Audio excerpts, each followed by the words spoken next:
नमस्कार, news room में आप सभी का स्वागत है। भारतीय कुश्ती महासंघ के अध्यक्ष बृजभूषण शरण सिंह के खिलाफ धरना प्रदर्शन कर रहे कुछ पहलवानों का मुद्दा गरमाता जा रहा है। सुप्रीम कोर्ट के निर्देश पर दिल्ली पुलिस ने बृजभूषण शरण सिंह पर लगे आरोपों के मद्देनजर उनके खिलाफ 2 एफआईआर दर्ज कर ली हैं।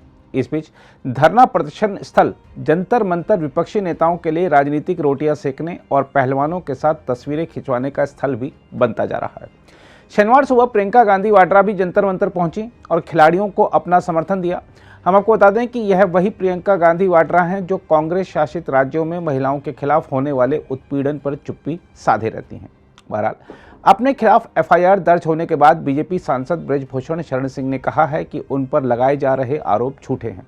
उन्होंने कहा कि सरकार ने जांच समिति बनाई थी, उसकी रिपोर्ट से प्रदर्शन कर रहे खिलाड़ियों को जब लगा कि जांच समिति में कोई आरोप सिद्ध नहीं हो रहा है तो इन्होंने समिति की रिपोर्ट के सार्वजनिक होने का इंतजार नहीं किया और एक नए मामले के साथ सुप्रीम कोर्ट चले गए। उन्होंने सवाल किया कि एक ही परिवार और एक ही अखाड़ा मेरे खिलाफ क्यों है। मुझे सुप्रीम कोर्ट पर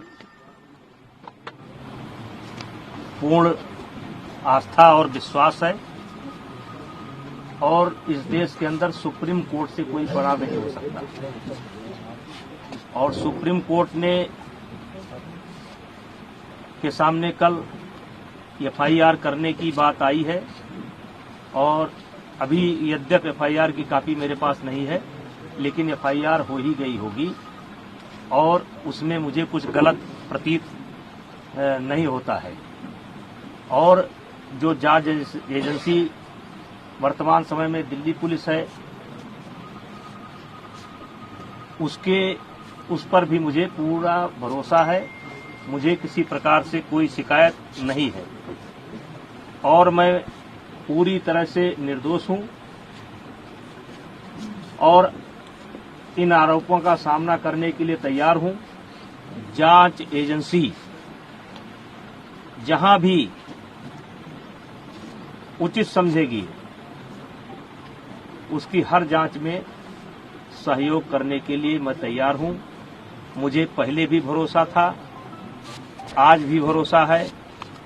सुप्रीम कोर्ट से ऊपर इस देश के अंदर कोई नहीं हो सकता है और सुप्रीम कोर्ट का आदेश सर्वमान्य है और मुझे या मेरे समर्थकों को ये आदेश सर्वमान्य है और मुझे जांच एजेंसी पर भी पूरा भरोसा है और मुझे और मेरे समर्थकों को न्याय मिलेगा, क्योंकि लगातार कई महीने से गाली पर गाली, गाली पर गाली, गाली पर गाली, आरोप पर आरोप, आरोप पर आरोप, इससे हमें भी कष्ट होता है, हमारे परिवार को भी कष्ट होता है, हमारे समर्थकों को भी कष्ट होता है। लेकिन हम चाहेंगे कि निष्पक्ष जांच जो सुप्रीम कोर्ट के आदेशानुसार दिल्ली पुलिस कर रही है वो करें और शीघ्र ही मेरा एक शब्द है कि शीघ्र ही जल्द से जल्द ये जांच पूरी करके जो भी कार्रवाई बनती हो उसे करना चाहिए। पूछेंगे तो मैं कहना चाहता हूं, एक ही परिवार और एक ही अखाड़ा क्यों? हरियाणा के अन्य खिलाड़ी क्यों नहीं?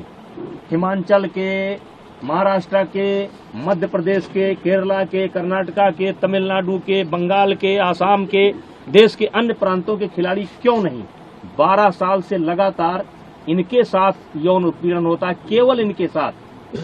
वो यौन उत्पीड़न देश के अन्य खिलाड़ियों के साथ क्यों नहीं होता है? केवल एक ही अखाड़ा और एक ही फैमिली, एक अखाड़ा एक फैमिली, बाकी हरियाणा का 90% खिलाड़ी और 90% गार्जियन बृजभूषण सिंह के साथ है। क्योंकि मैंने काम किया है, मैंने खेल को जहां तक सेवा दे सकता है ईमानदारी से सेवा दिया है। मैं शुरू से कह रहा हूं कि इसमें एक उद्योगपति का हाथ है, कांग्रेस का हाथ है। मैं शुरू से इस बात को बोल रहा हूं। एक उद्योगपति, मैंने नाम नहीं बोला है कौन सा उद्योगपति, देश के कुछ उद्योगपतियों का इसमें हाथ है जिनको मुझसे कष्ट है और कांग्रेस का हाथ है। शुरू बोला था और आज दिखाई पड़ गया कि किसका हाथ है। जब इनकी मांग मान ली गई, एफआईआर दर्ज की गई, जांच तरीके से कहिए कि कार्रवाई शुरू हो गई, तो तब आप क्यों नहीं जा रहे हैं? अब क्यों मोदी जी के खिलाफ बोल रहे हैं?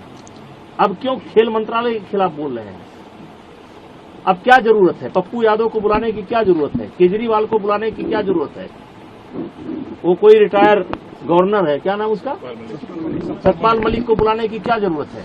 प्रियंका गांधी जी को तथ्य मालूम नहीं है। जिस दिन प्रियंका गांधी जी को तथ्य मालूम होगा कि दीपेंद्र हुड्डा ने कहां ला करके मुझे फंसा दिया, उस दिन उनको मालूम पड़ेगा। ये जांच की रिपोर्ट आएगी तब उनको मालूम पड़ेगा गलत जगह पर फंस गए।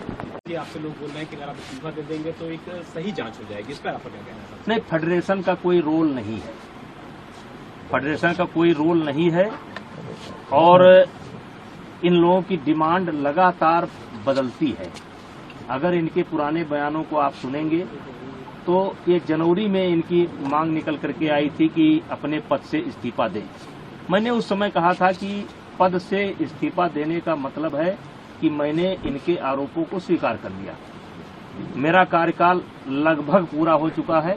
जब तक नई बॉडी नहीं बन जाती है, और अभी सरकार ने आईओ की एक कमेटी गठित की है, 3 लोगों की कमेटी गठित की है, जिसमें एक कोई हाई कोर्ट का जज होगा या सुप्रीम कोर्ट का जज होगा। उनकी देखरेख में 45 दिनों के अंदर चुनाव संपन्न होना है। चुनाव संपन्न होते ही मेरा कार्यकाल स्वतः समाप्त हो जाएगा। इस्तीफा कोई इतनी बड़ी चीज नहीं है, लेकिन अपराधी बनकर नहीं, अपराधी बनकर। दूसरी ओर कांग्रेस महासचिव प्रियंका गांधी वाड्रा ने भारतीय कुश्ती महासंघ के अध्यक्ष बृजभूषण शरण सिंह के खिलाफ कार्रवाई की मांग को लेकर धरने पर बैठे पहलवानों से शनिवार को मुलाकात की और उनके प्रति समर्थन जताया। उन्होंने आरोप लगाया कि सरकार बृजभूषण शरण सिंह को बचा रही है। कांग्रेस महासचिव ने यह भी कहा कि सबसे पहले बृजभूषण शरण सिंह को उनके पद से हटाया जाना चाहिए। हम आपको बता दें कि प्रियंका कर्नाटक विधानसभा चुनाव के लिए प्रचार के वास्ते रवाना होने से पहले शनिवार सुबह जंतर मंतर पहुंची।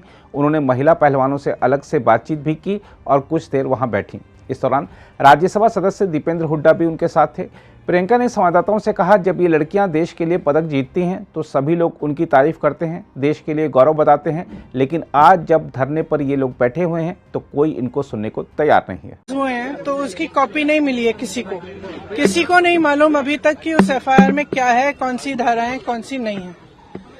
जब ये लड़कियां मेडल जीत के आती हैं तो हम सब ट्वीट करते हैं, सब कहते हैं कि हमारा गर्व है। सारे जितने भी नेता हैं हम इंक्लूडेड इसमें, हम सब कहते हैं कि ये सबसे बड़ी बात है, देश के लिए अच्छा है, ये है, इन्होंने देश का गर्व सम्मान रखा है। और आज जब सड़क पे बैठी हुई हैं, जब कह रही है कि हमारी बात सुन लीजिए, हमारे साथ गलत हुआ है, तो कोई सुनने को तैयार नहीं। मैंने आपसे, आप बार बार यही कह रहे हैं, मैंने आपसे कहा ना, अगर एफआईआर दर्ज हुए हैं तो कम से कम इनको दिखाना चाहिए कि क्या है, कॉपी देनी चाहिए। मैं आपको पुलिस का स्टैंड बता रहा हूँ। पुलिस का ये कहना है कि 2 एफआईआर उन्होंने इंडिविजुअली दर्ज किए हैं। एक पॉस्को एक्ट, क्योंकि एक माइनर लड़की है उसकी शिकायत पर पॉस्को एक्ट की धाराओं में, दूसरी जो है छेड़खानी के आरोप में, जो कि सीनियर महिला पहलवानों ने की है। और अब इन्वेस्टिगेशन को लेकर होना चाहिए, उसको लेकर आपका क्या कहना है? दूसरा ये अरेस्टिंग की जो बात, देखिए सीधी सी बात है, इतने जो सीरियस एलिगेशंस हैं इस शख्स के बारे में, तो पहले रिजाइन तो करें, उनको पद से तो हटाएं। जब तक पद पे हैं तब तक प्रेशर डालते रहेंगे, तब तक करियर बर्बाद करते रहेंगे लोग। इन्वेस्टिगेशन चल रहा है, इसका मतलब क्या है?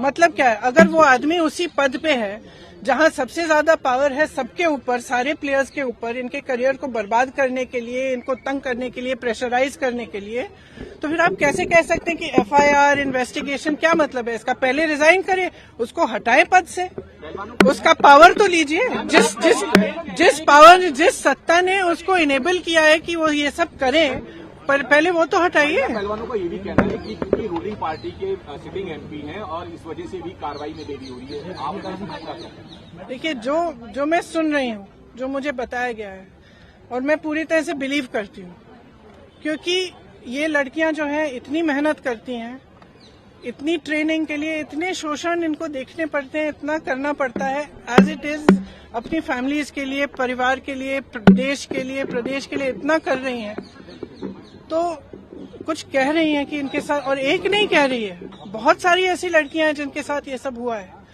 तो मैं समझना चाहती हूँ, एक्चुअली मैं समझना चाहती हूँ कि सरकार इनको बचा क्यों रही है। खेल मंत्री का रोल कैसे देखती हैं आप, क्योंकि खेल मंत्री लगातार क्या है, हम बातचीत कर रहे थे, FIR कभी भी हो सकती है, हमने कई राउंड की बातचीत करी, खेल मंत्री और खेल मंत्रालय के रोल को कैसे देखती हैं आप, उन्हें पहले करना क्या, और दूसरा ये मंत्री के लिए क्या कहेंगे जो इन खिलाड़ियों से अपने घर पर तो मिलते हैं लेकिन एक हफ्ते से ये लोग धरने पर बैठे हैं, प्रधानमंत्री को लेकर के आपकी क्या उम्मीद है और उस पर आप क्या कहेंगे? प्रधानमंत्री से मेरी कोई उम्मीद नहीं है। मैम सामने कैमरे की क्योंकि अगर प्रधानमंत्री जी को इतनी भी परवाह होती तो कम से कम बात तो करते, बुला तो लेते। फिर से जब आपने मेडल लेके आए तो आपने बुलाया ना, घर चाय पिलाई, तो बुलाइए, बात करिए। बच्चियां हैं, बच्चियां, हम सबकी बच्चियां हैं।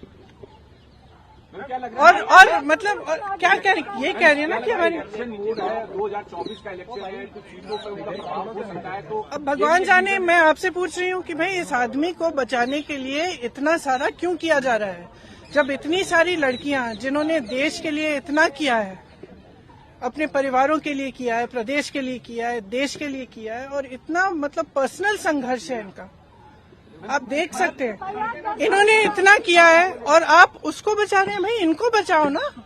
हमारे देश के बारे में ये क्या कहता है अगर हम अपने बच्चियों को नहीं बचा सकते। हम आपको बता दें कि महिला पहलवानों द्वारा भारतीय कुश्ती महासंघ के अध्यक्ष ब्रजभूषण शरण सिंह के खिलाफ यौन उत्पीड़न के आरोपों के संबंध में दिल्ली पुलिस ने शुक्रवार को 2 प्राथमिकी दर्ज की। पुलिस के एक वरिष्ठ अधिकारी ने बताया था कि महिला पहलवानों की शिकायत पर कनॉट प्लेस थाने में 2 प्राथमिकी दर्ज की गई हैं।